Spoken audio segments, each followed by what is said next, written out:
nosso grupo ficou responsável por falar sobre a Guerra do Vietnã, no contexto da Guerra Fria.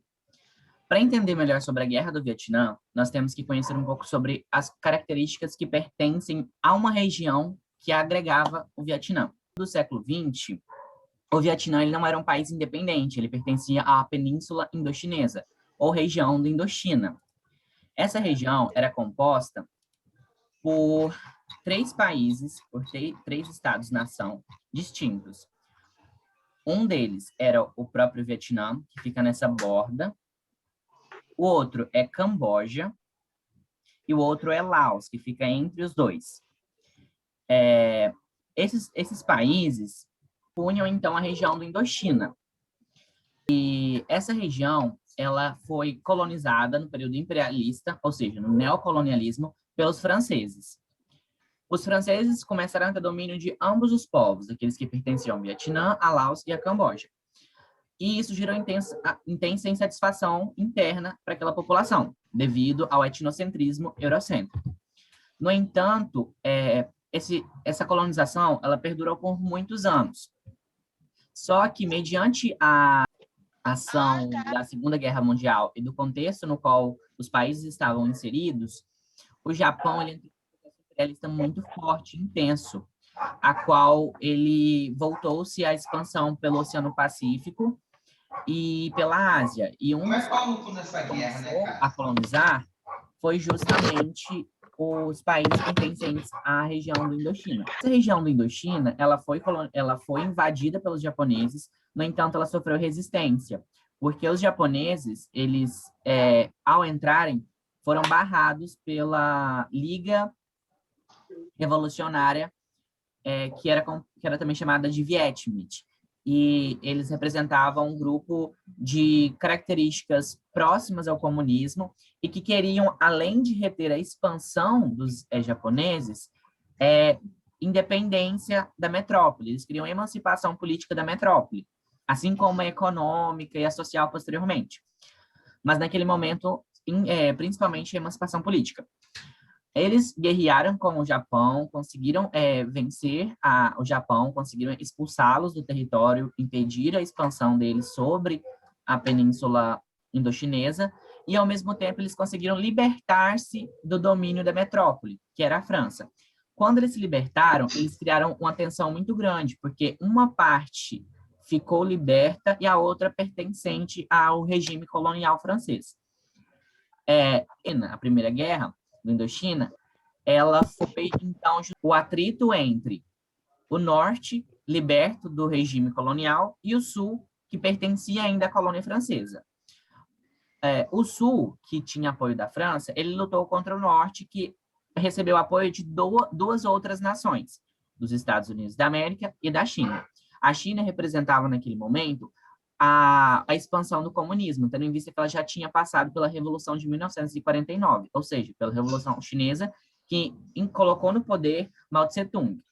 E recebia apoio dos Estados Unidos, que era capitalista, que o objetivo dele era tentar reduzir a margem de influência da China, do comunismo e do socialismo. Aí os dois entraram apoiando ao mesmo tempo, simultaneamente, querendo um reduzir a área de atuação do outro, tendo em vista que nós estávamos num período de bipolaridade. Esses conflitos duraram durante muito tempo, e o que acontece foi que, em 1950, a França, ela pôs fogo extraoficial, porque ela não estava aguentando. Ela não conhecia o território, ela não tinha proximidade para trazer suprimento bélico, para trazer soldados, e ela estava sendo vulnerabilizada continuamente pelo poder armamentício do Vietnã do Norte, né, do Grupo do Norte, do Viet Minh, que recebia apoio da China e dos Estados Unidos. E isso fez com que, em 1950, eles pedissem um cessar-fogo. No entanto, o final definitivo da Primeira Guerra do Indochina foi somente em 1954, quando teve a Conferência de Genebra.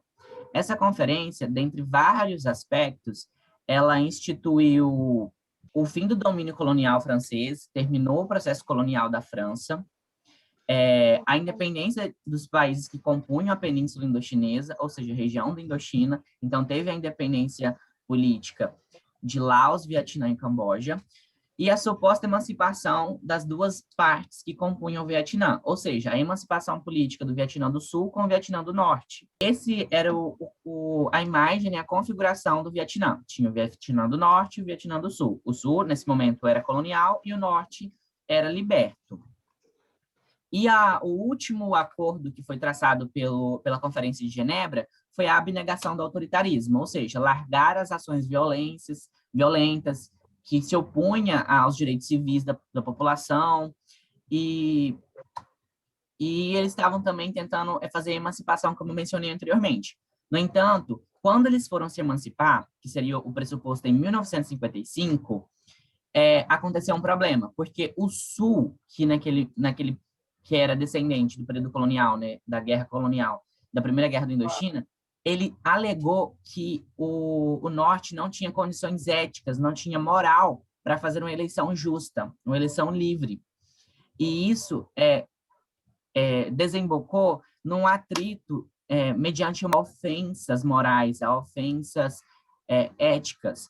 E isso deixou o Norte muito revoltado, que tinha maior concentração dos Vietminh, que era um movimento libertador, que era a Liga Revolucionária. Então, com essa insatisfação, o Norte se sentiu ofendido e decidiram traçar uma guerra direta.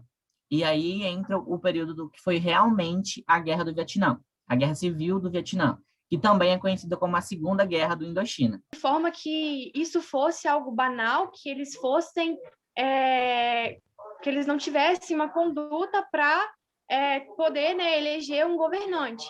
Após essa fala, né, do sul capitalista, eles causaram uma imensa discórdia entre o povo dali, causando também muitos conflitos, e foi quando o governador do Vietnã do Sul, o Diem, ele não ficou satisfeito com isso, ele não se sentiu bem com isso, ele se sentiu ameaçado. Ele sabia que, se ocorressem essas eleições, o Norte comunista iria ganhar, porque eles estavam com maior vantagem, eles tinham mais gente do lado deles.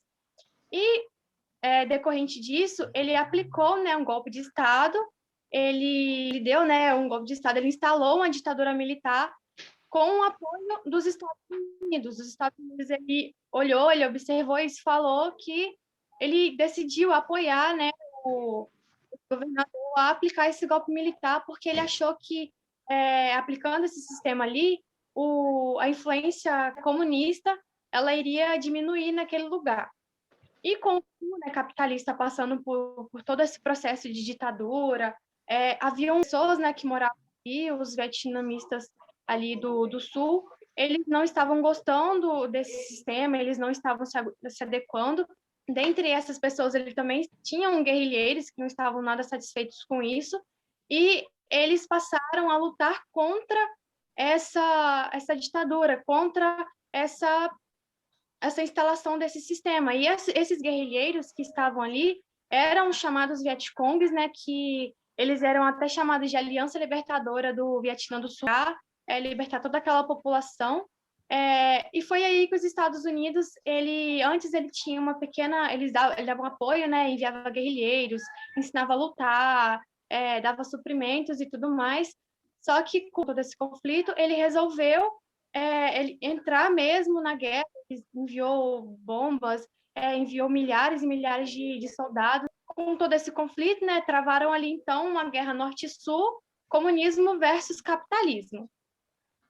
E apesar de todo esse apoio, né, que os Estados Unidos estavam dando para o Vietnã do Sul, eles estavam perdendo feio a guerra, eles estavam sendo humilhados, porque os Vietcongs estavam mais tempo ali, eles possuíam um conhecimento a mais do que as tropas americanas, eles conheciam o clima, eles conheciam o local, eles tinham pontos estratégicos, toda a população que estava ali, ela apoiava, né, os Vietcongs, elas estavam junto, né, deles e não das tropas americanas.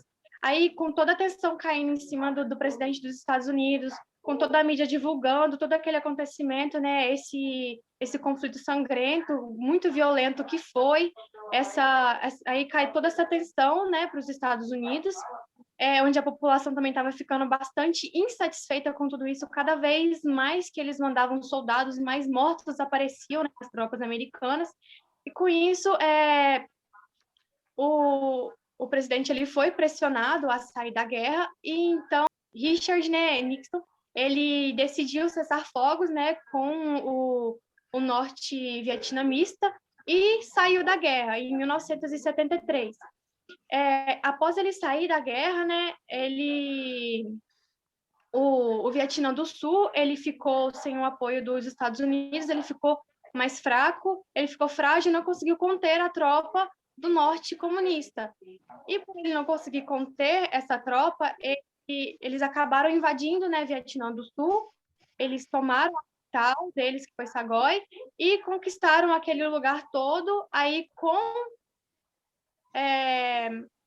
né, a derrota deles e tudo mais, eles conseguiram unificar aquele lugar, tornando uma república socialista. Agora eu vou estar mostrando para vocês algumas imagens do contexto, né, que a Pamela falou da Guerra Civil, em que teve a dicotomia, né, entre comunismo e capitalismo e uma guerra direta. Embora nós saibamos que a Guerra Fria foi uma guerra de bastidores, que não teve confronto direto, foi um confronto estético, midiático, a Guerra do Vietnã representou justamente o poderio indireto que as duas potências mundiais, Estados Unidos e, no momento, a União das Repúblicas Socialistas Soviéticas, tinham sobre o mundo. E o questionamento que é válido destacar é o seguinte: se indiretamente essas duas potências causaram uma guerra tão intensa quanto a do Vietnã, imagine se tivesse um confronto direto entre Estados Unidos e o RSS. Na verdade, não houve nenhum atrito direto no período da Guerra Fria, a não ser esses aos quais as duas maiores potências davam apoio para outras guerras. Então, foi uma guerra meio que subsidiada para um conflito ideológico pertencente à dicotomia Guerra Fria. O atrito entre as seções do Vietnã foi muito violento. E nós temos aqui imagens que representam isso, toda a violência, a brutalidade, a força física aplicada sobre essas pessoas, todo um cenário de repressão. Aqui, as pessoas mortas, eles estavam aprendendo a conviver com a morte, conviver com os corpos putrefando ali. Então, foi uma guerra extremamente violenta, que violava os direitos civis. Essa imagem foi icônica para o período da Guerra Fria, pois ela representou o maior ato de brutalidade e desumanidade, pois não há justificativa para você matar uma pessoa. Que esse soldado, ele era um soldado comunista, né, que pertencia ao norte, e ele foi assassinado simplesmente pelo fato de ser um preso. Então, a gente vê a brutalidade, a violação moral, a violação ética, o quanto essa guerra trouxe crises de características humanitárias. E foi um período de extrema violência. Então, as estratégias usadas durante a guerra pelos dois lados foram as seguintes. Os Estados Unidos, ele chegou na guerra com um poder militar assim muito grande em comparação ao Vietnã. Ele chegou lá usando bombas para atacar os vietnamitas. Eles usaram muitas armas químicas. Entre elas está o napalm, que ele é agente químico, que quando ele entra em contato com a pele, ele causa sérias feridas, além de ter usado o agente laranja, então, agente desfoliante, então as folhas das árvores caíam, e os vietnamitas, eles ficavam desprotegidos, eles atacavam eles usando bombas e jogando o napalm sobre eles. Na guerra, os soldados, eles usavam drogas, muitas drogas, principalmente os LSDs, que causam euforia, então eles aguentavam ficar mais tempo acordado para poder guerrilhar por mais tempo. Já os vietnamitas, como eles não tinham muito armamento para lutar na guerra, eles trabalharam mais com o uso de estratégias. Por eles conhecerem o terreno onde eles estavam guerrilhando, ser o terreno deles, eles usaram mais de estratégias, como montar armadilhas. Eles se enterravam dentro de poços e esperavam os inimigos passarem sobre eles para atacar os inimigos pelas costas. Usando a estratégia, eles acabaram por vencer. Estima-se que morreram cerca de entre 1,5 milhões de pessoas a 3 milhões de pessoas. E as consequências da guerra foram a natureza sofresse muito e o meio ambiente também. A água do país e o solo ficou muito poluído e ficou sofrendo sérios impactos. Então, não tinha como eles plantarem as coisas. Então, acabou por gerar uma crise muito grande no país. Cerca de 3 milhões de pessoas ficaram desempregadas e entre 1 milhão de soldados eles ficaram sem nenhum tipo de ocupação. Então, pelas ruas do Vietnã, normalmente você via circulando muita gente ferida do pós-guerra. Grande parte da população ela ficou sem alimento, porque, como eu disse, por causa de terem acontecido muitas armas químicas, a terra ficou envenenada demais para conseguir produzir alguma coisa. O que acabou fazendo com que alguns vietnamitas eles migrassem para outros países em busca de condições de vida melhor. As consequências dos Estados Unidos gastou muito dinheiro na guerra, o que acabou por afetar o investimento na área da saúde. Como o país ele era racista, então aconteceram uma série de movimentos dos negros buscando igualdade e democracia. Estipula-se que os Estados Unidos eles tenham perdido cerca de 50 mil soldados durante a guerra e que eles tenham gastado cerca de 200 bilhões de dólares durante a guerra em armamento. O Vietnã ele perdeu 3 milhões de pessoas. Com a cobertura da mídia norte-americana na época da guerra, que foi bem emblemática, né? Até o momento nunca se tinha sido televisionada uma guerra. E crianças sendo correndo de bombardeios, muita gente morrendo, eles eram muito cruéis durante a guerra. O que fez com que a população se revoltasse e pedisse para os Estados Unidos saírem da guerra. E a mídia ela contribuiu muito mostrando o sofrimento das pessoas, a dor naquele território. Então, aquilo contribuiu muito para as pessoas quererem que a guerra acabasse, que elas exigissem um cessar-fogo. Falando sobre as estratégias, a gente tem aqui sobre as pessoas que pulavam, né, dos aviões para cair sobre as áreas vegetais, né, florestais, porque onde se localizava grande parte das guerrilhas do Vietnã. Nós temos aqui imagens sobre como eles eram brutais no processo de conquista e de aquisição de soldados. As bombas, como Napalm e outras que devastaram o território do Vietnã. Agente laranja, que era um desfoliante, como a Larissa falou. Túneis que eram criados dentro, né, das áreas florestais e outras regiões para se esconderem. E quando os inimigos passassem, eles saíssem por trás e fechassem o grupo, conseguindo pegar eles desprotegidos e desprevenidos. Que eram muito utilizados, né, e a questão da mídia, como ela conseguiu televisionar a batalha, como ela conseguiu passar, em certas formas, quase que ao vivo, alguns flashes da guerra, expondo toda aquela tristeza, dor e sofrimento que foi fundamental para o término da guerra, para as pressões internas e externas para o término dessa guerra. O gás, né, do agente laranja, e que afetava as crianças, e as pessoas elas sofrem muito por ação desses químicos, e essas vulnerabilizações permanecem até os dias de hoje. Que ela trabalha na ONU hoje em dia, e ela gravou uma entrevista, eu acho que mesmo no pós-guerra, ela ainda sofre muito com relação aos efeitos do agente laranja. Ela trabalha na Organização das Nações Unidas ela trabalha na diplomacia, né, das relações internacionais. Para finalizar, a gente vai falar um pouco sobre o pós-conflito. Nós sabemos que formou uma república socialista no Vietnã. Essa república, ela foi, durante muito tempo, baseada simplesmente no socialismo, só que em torno de 1986, eles começaram a desplanificar a economia. A economia planificada é aquela que se encontra em regimes socialistas /comunistas. Mas, em 1986, houve uma desplanificação gradual e uma aproximação da economia de mercado, dar abertura ao capital estrangeiro, a investimentos internos, a circulação de capital, a acumulação desses bens, de modo a aumentar o rendimento, né? Porque ela começou a aproximar-se um pouco do capitalismo, mantendo ideologicamente o viés socialista. Até 2001, as relações dela com os Estados Unidos ainda eram um pouco distantes, eles ainda tinham as suas divergências ideológicas. No entanto, em 2001, eles se aproximaram por acordos comerciais que foram começando a serem elaborados, e mediante a continuidade desse tipo de acordo, eles, em 2007, incluíram o Vietnã na Organização Mundial do Comércio. Ele fez parte disso, que já traz uma grande característica para o momento que a gente vive na atualidade, que é a nova ordem mundial, da multipolaridade, os blocos de integração econômica, da globalização, das influências internacionais, da governança global como um todo. E uma característica muito grande também do Vietnã, desde quando ele se tornou república socialista, é a formação do Partido Único. E, finalizando, né, a apresentação, a gente queria simplesmente enaltecer que, embora não tenha tido guerra definitiva entre as maiores potências mundiais, elas meio que bancaram guerras indiretas e que serviram para mascarar o quanto o conflito ideológico ele foi intenso nesse período. E assim eu finalizo a apresentação. Quero agradecer a todos pela paciência. Qualquer dúvida, entre em contato.